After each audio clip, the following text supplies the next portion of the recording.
বিসমিল্লাহির রহমানির রহিম। আসসালামু আলাইকুম। গ্রামের বাড়িতে বেড়াতে গিয়েছিলাম। আমার শাশুড়ি মা হাঁস রান্না করেছিল। সেই রেসিপিটাই আজকে আপনাদের সাথে শেয়ার করব। হাঁসের চামড়া আলাদা করার জন্য প্রথমে গরম পানিতে 1 থেকে 2 মিনিট হাঁসটা ভিজিয়ে রেখেছিল। এরপর হাঁসের পশমগুলো সরিয়ে নিয়েছিল।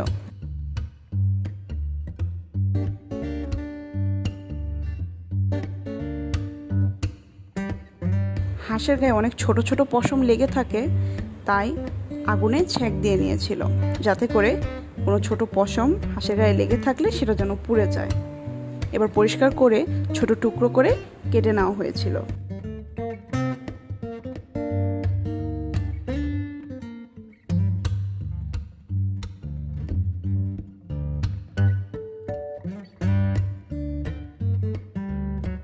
এই হাঁসের মাংস রান্নাটা সব মশলা একসাথে মেখে বসিয়ে দেওয়া হয়েছিল।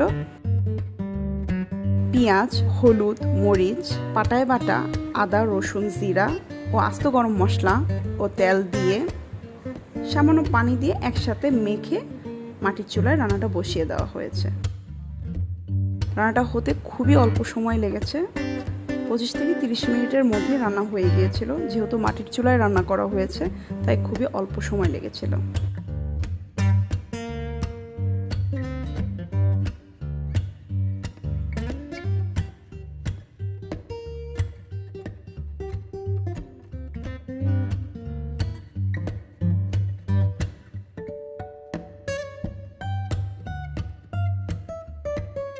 তৈরি হয়ে গেল হাঁসের ভুনা।